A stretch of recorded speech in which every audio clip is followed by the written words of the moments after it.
Welcome to the Renal Research Institute's Frontiers in Kidney Medicine and Biology, where we share knowledge and advances in kidney research with the world.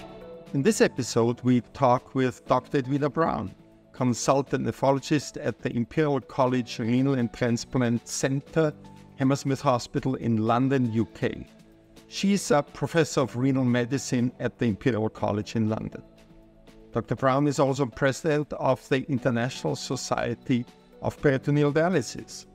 She is here today to talk about her goals as president of the ISPD, incremental PD, and lowering barriers to entry and expanding PD use worldwide.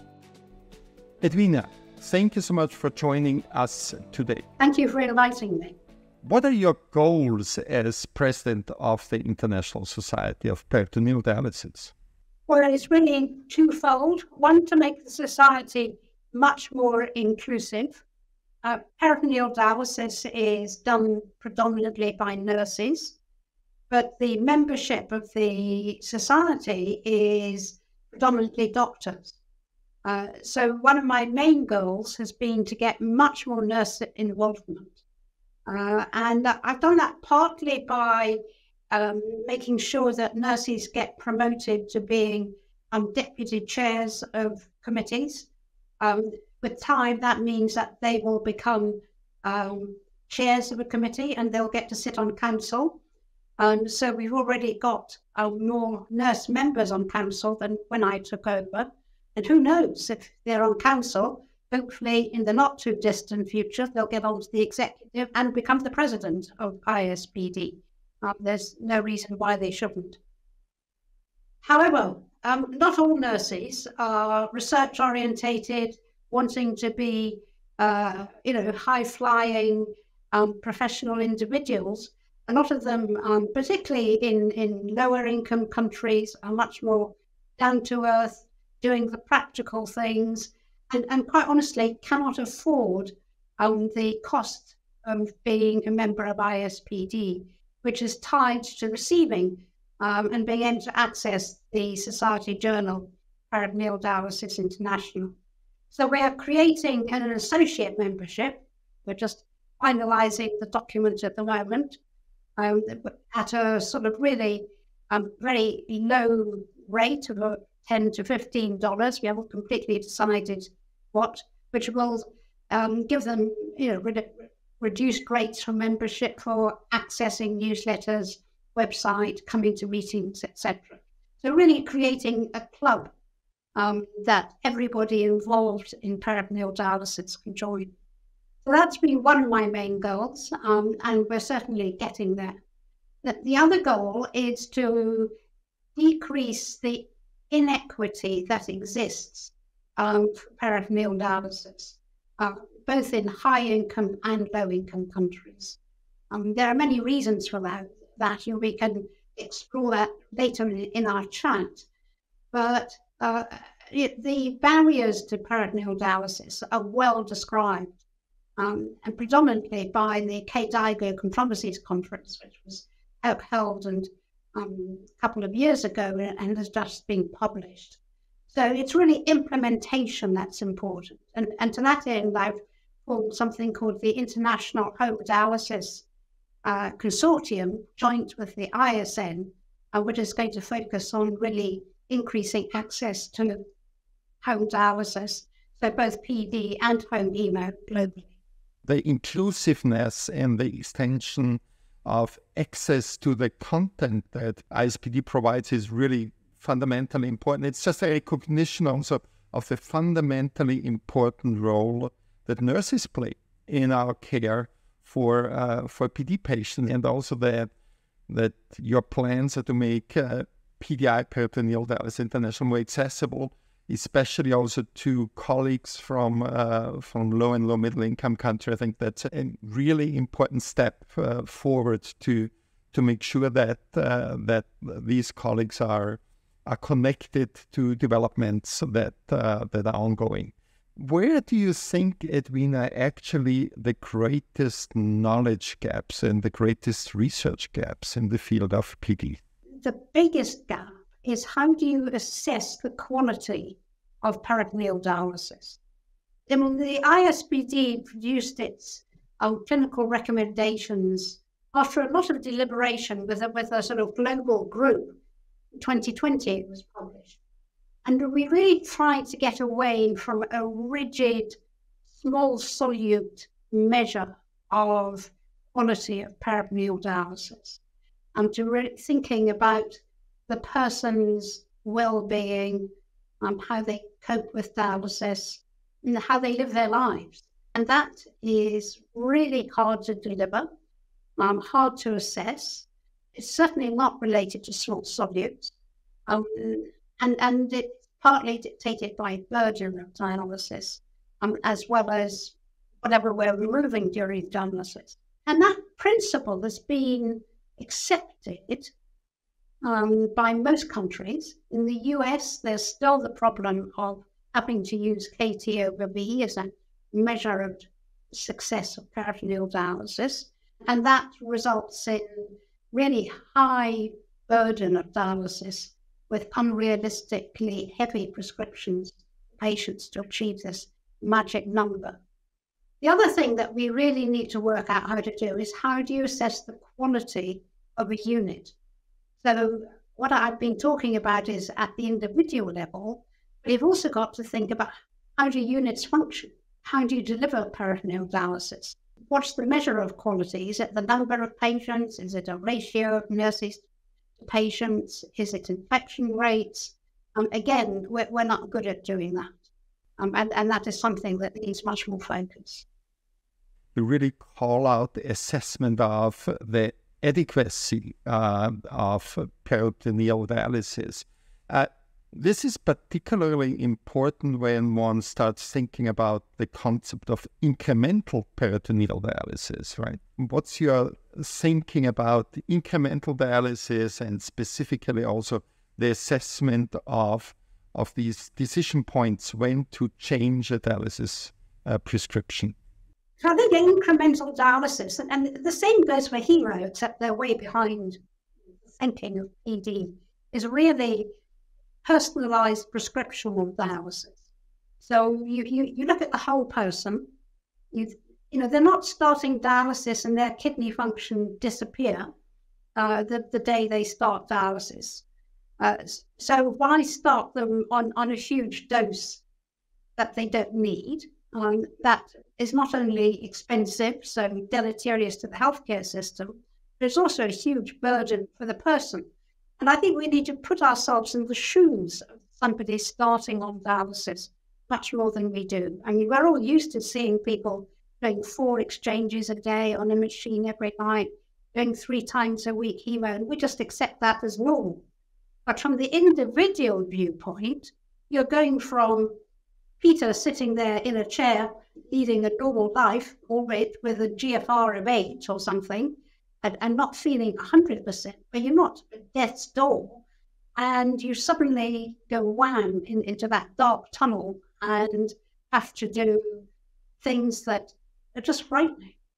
So I think the concept of incremental is both psychological, and I think that's a really important part of it. So it's a gradual entry into the world of dialysis, and also reducing the burden of dialysis. So in terms of PD, that's days off, so you're not doing it 7 days a week, you're using lower volumes, lower exchanges.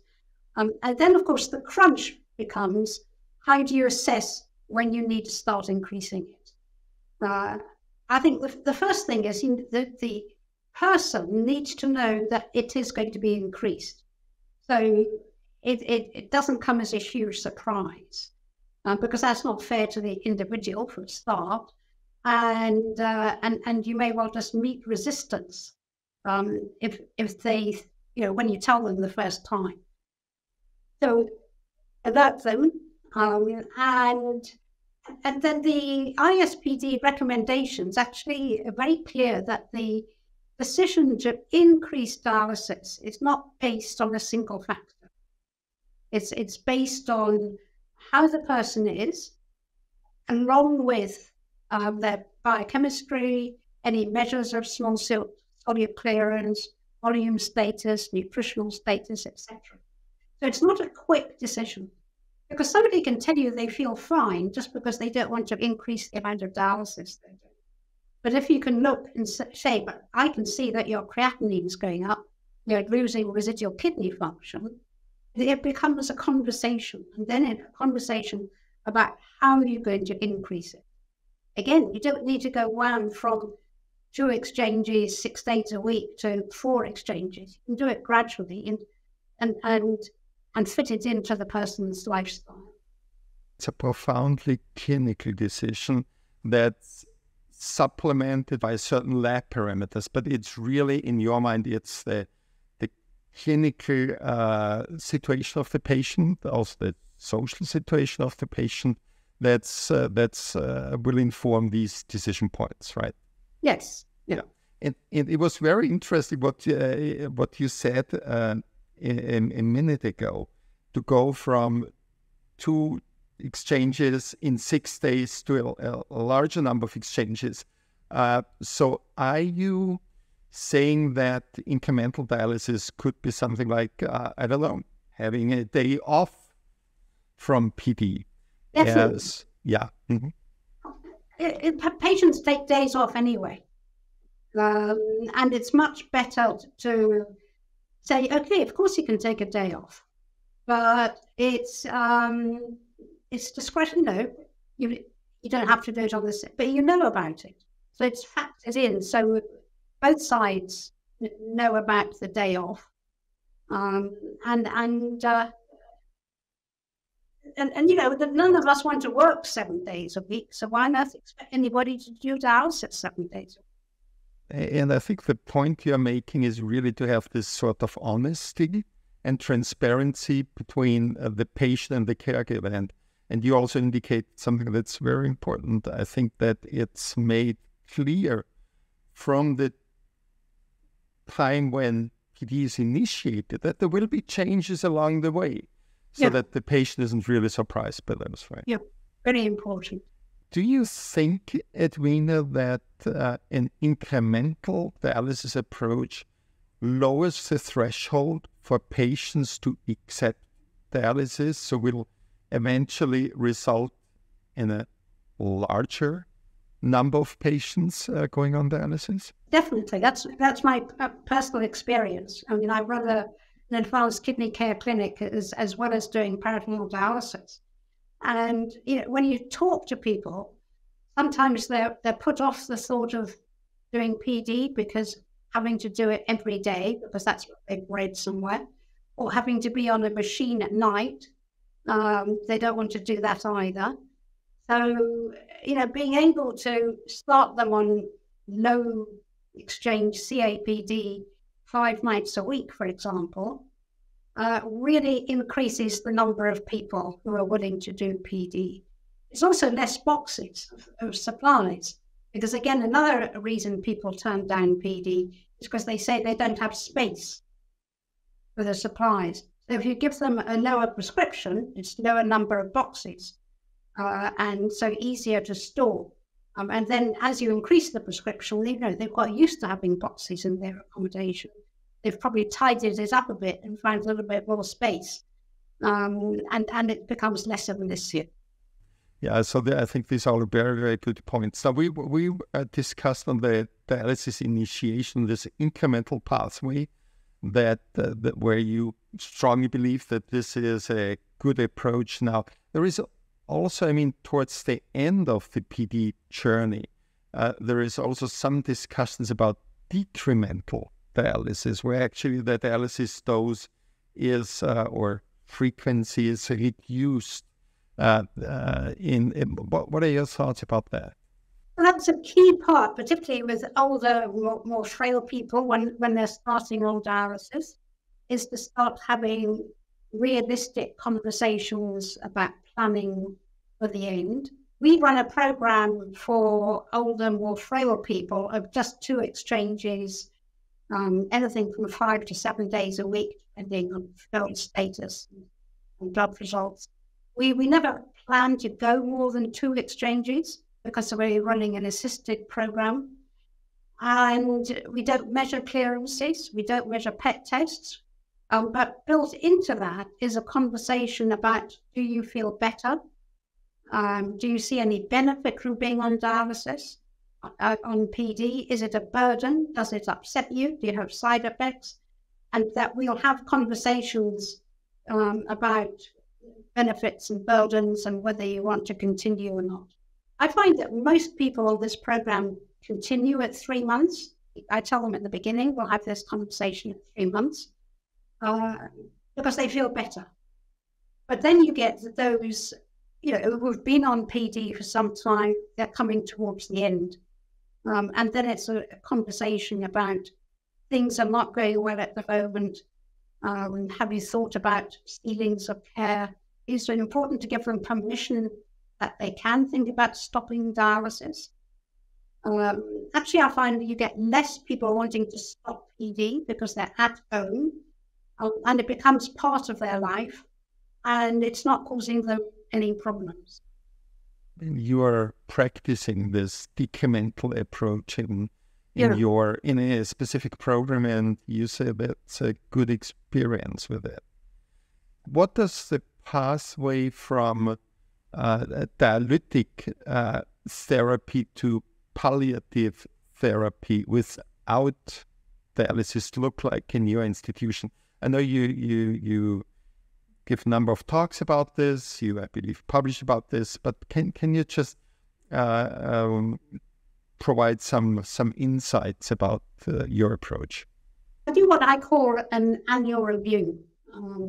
When we have a conversation about how things are going, and built into that is I usually come up with a statement like, modern medicine is very good at keeping people going, sometimes without a good quality of life. And a lot of people have seen relatives or friends have long stays in hospitals or residential care and don't want that for themselves. And then we start to think about, if things are not going well, if you have a major event like a stroke, would you want treatment to continue? And they often just come up with a sort of fairly general statement like, I don't want to blow a tube down me. I want to die with dignity. I don't want to have an excessive amount done, etc. And it's really when specific things happen, like they've had a stroke, then start talking about, you don't have to continue dialysis.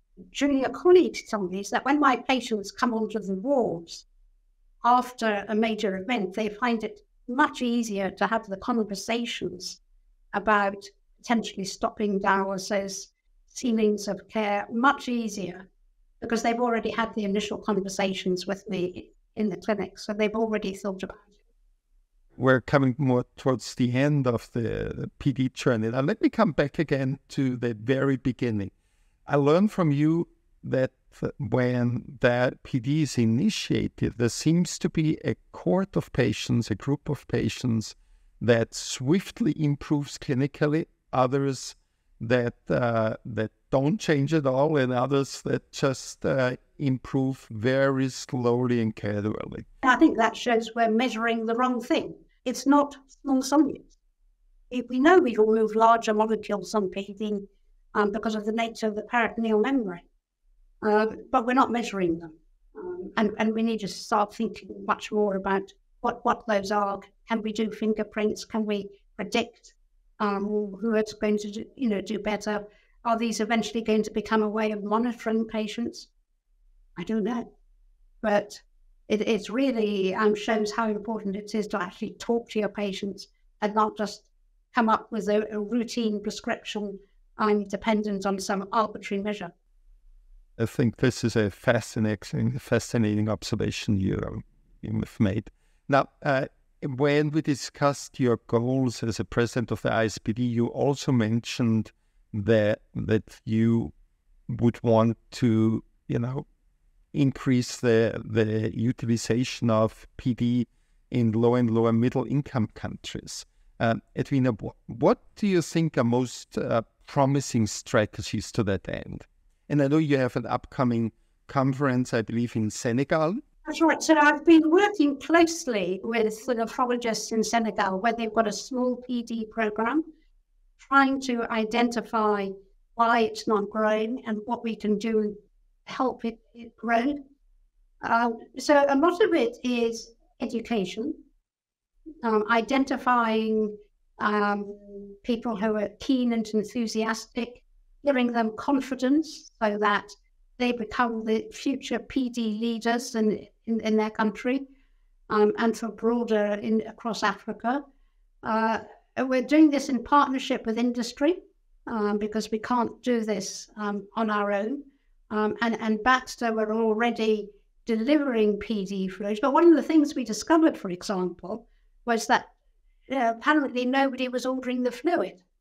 And it was as simple as discovering that it's all ordered through a central pharmacy, which didn't know anything about PD. And, nobody realized that this was how it was done. So having actually identified this problem, the situation has already improved. So sometimes it's just little things like that. We're also linking with saving young lives, industry, background to create PD training programs. And so it's education of doctors and nurses. One thing which we haven't really grasped how to do yet, and that is empowering patients or empowering people, because I think that's a really key part to expanding PD. And of course, in places like, London, there are very powerful patient groups who will go to Parliament and go to hospital politicians and leaders and say, we want more home dialysis. And it's how you do that in lower income countries where there's not the tradition of this happening, the patient groups don't exist. I mean, that's a challenge which we've still got to address. Edwina, I'm wondering, how important do you think is local production of PD fluid? I remember the Renal Research Institute was involved in an initiative about 12, 14 years ago in Tanzania to set up a program to produce PD fluid, and it failed because of the high quality control standards, etc., etc.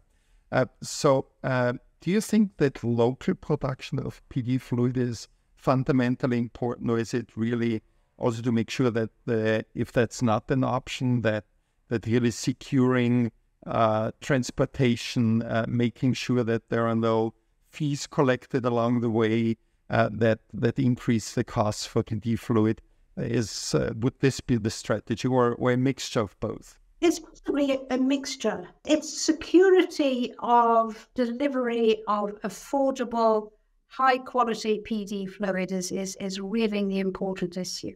As we know, there's only two major manufacturers. There's a third in India, which is developing itself, but it's still fairly small. But shipping large volumes of fluid around the world is not very green in an era when we're already having to start thinking of the environment.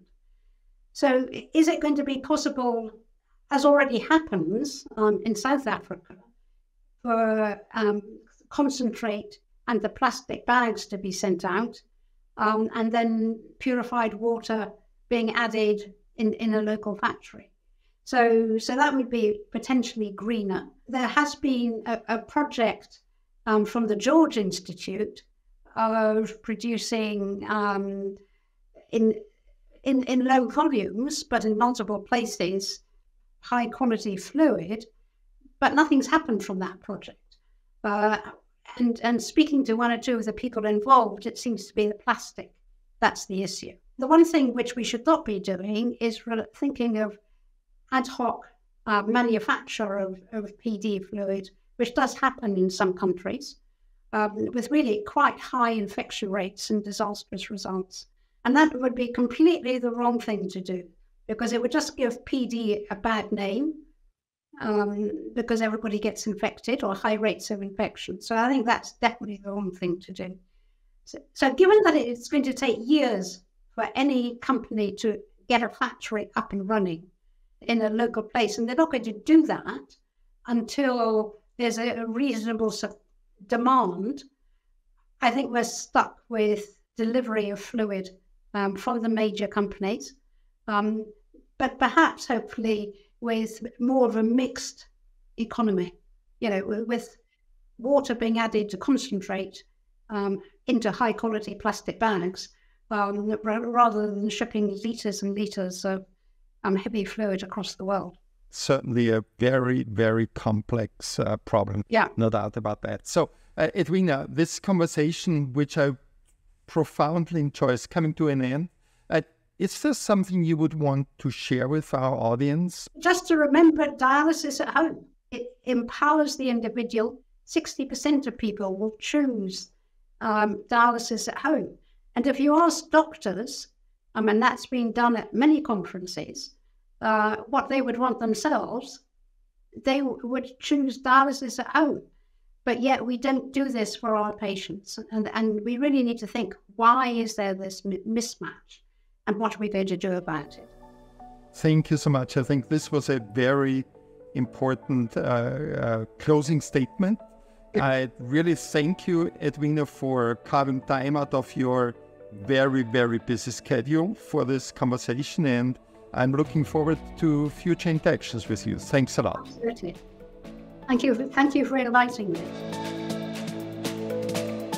Thank you for joining the Renal Research Institute for this episode of Frontiers in Kidney Medicine and Biology.